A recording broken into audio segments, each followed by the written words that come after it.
Hello friends, good morning and welcome back to my channel. আজ আপনাদের সাথে অনেক দিন পর শেয়ার করতে এলাম একটা রেসিপি, ভেটকি মাছের পাতুরি। তো চলুন শুরু করা যাক। আমি এখানে 6-7 পিস ভেটকি মাছ জলে নুন দিয়ে ভালো করে ধুয়ে নিয়েছি আগে, তারপরে নুন দিয়ে জলে ভিজিয়ে রাখবো বেশ 20-25 মিনিট। এতে মাছটা একটু নরম হবে আর নুনটাও মাছের ভেতরে কিছুটা ঢুকবে। তো এভাবে আপনারা 20-25 মিনিট ঢেকে রাখবেন। তারপরে মাছগুলো নিয়ে একটা টিস্যু পেপারের মধ্যে আমি ভালো করে সাজিয়ে সোক করিয়ে নেব, কারণ মাছে জল থাকলে কিন্তু ম্যারিনেশন করার সময় অসুবিধে হবে আর ম্যারিনেশনটাও মাছের ভিতরে ঠিকঠাক ঢুকবে না। তো আমি এভাবে এক এক করে মাছগুলো টিস্যু পেপারের উপর রেখে তার উপর আরেকটা টিস্যু পেপার দিয়ে হালকা করে প্রেস করে জলটা সোক করে নেব। ভেটকি মাছের পাতুরি হলো বাঙালিদের একটা ট্র্যাডিশনাল আইটেম বলা যায়। বিয়েবাড়ি হোক কিংবা অন্নপ্রাশন, ভেটকি মাছের পাতুরি অনেকেই করে থাকেন। খুবই সুস্বাদু আর করতে খুব সহজ। গরম গরম ভাতের সাথে এই ভেটকি পাতুরি হলে আর কিছুই লাগে না। তো যাই হোক, আমি এভাবে সোক করিয়ে নিচ্ছি। তারপরে আমি ফার্স্ট ম্যারিনেশনটা স্টার্ট করব। তো এখানে ম্যারিনেশনের জন্য আমি সাদা সর্ষে, কালো সর্ষে, পোস্ত, কাঁচা লঙ্কা নিয়েছি। নুন আর কাঁচা হলুদ দিয়ে একেবারেই এটাকে গ্রাইন্ডিং করব, বাট কিছুক্ষণ এটা সোক করিয়ে নিই। এবার দেখুন, মাছগুলোকে আমি যেটুকু জল পেরেছি সোক করিয়ে নিয়েছি। এরপরে আমি ফার্স্ট ম্যারিনেশনটা মাছের করব।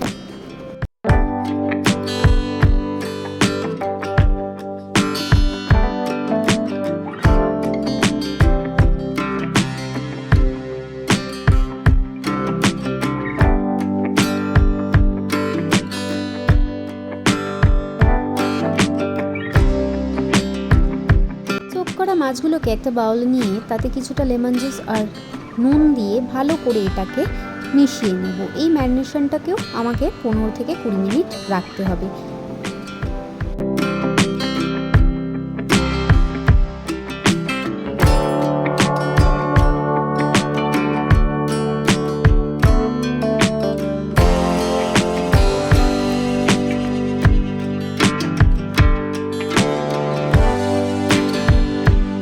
এবার এটার জলগুলো ঝরিয়ে নিয়ে আমি এটাতে পরিমাণ মতন নুন আর হলুদ দিয়ে এটাকে একটা পেস্ট বানিয়ে নেব।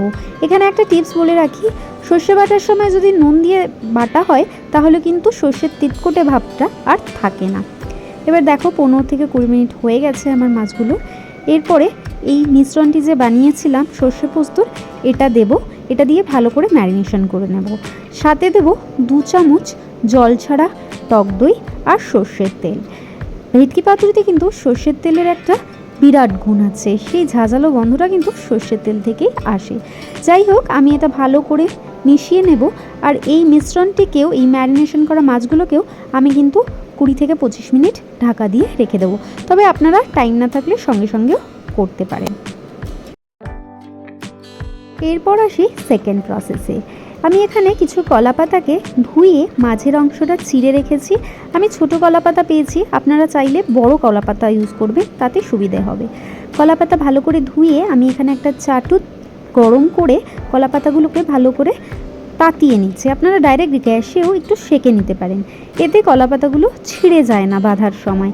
আর এই বাঁধাটাই হচ্ছে একটু ডিফিকাল্ট, খুব ধৈর্য ধরে টাইম নিয়ে বাঁধতে হয়। তো আপনাদের এখানে আরেকটা টিপস বলি, আপনারা যদি কলা পাতাগুলোকে একটু নুন জলে ভাপিয়ে তারপরে সেকে ফ্রিজেও স্টোর করতে চান তাহলেও করতে পারেন, বেশ গোটা 2 সপ্তাহের জন্য।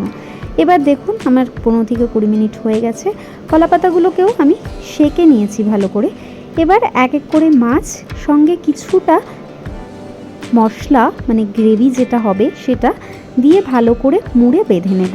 বাঁধার সময় খেয়াল রাখবেন যাতে মশলা বেরিয়ে না যায়, একটু শক্ত করে বাঁধতে হবে, নয়তো কড়াইয়ে ভাজার সময় এটা বেরিয়ে যাবে। রেডি আমার সবগুলো কলাপাতা বেঁধে, দেখুন আমি ঠিকঠাক করে রেডি করে নিয়েছি।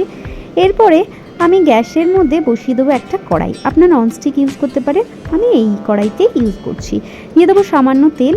এরপরে একে একে বেঁধে রাখা মাছগুলো কলাপাতায় ওগুলো দিয়ে দেব। এরপর 5-10 মিনিট ঢেকে রাখবো। তারপর এগুলোকে উল্টে পাল্টে আবার 5-10 মিনিট ঢেকে রাখতে হবে। তাহলেই তৈরি হয়ে যাবে আমাদের ভেটকি মাছের পাতুরি। মোটামুটি 20 মিনিট মতো তো লাগবেই এটা করতে।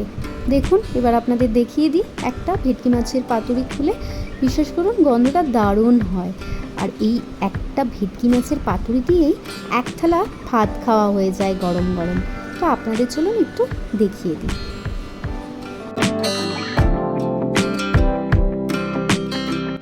কালারটা দেখুন দারুণ হয়েছে, আর গন্ধটাও খুব সুন্দর। মাছটা কত সুন্দর সেদ্ধ হয়ে গেছে দেখুন। তো কেমন লাগলো আজকের রেসিপিটা নিশ্চয়ই জানাবেন। Bye bye.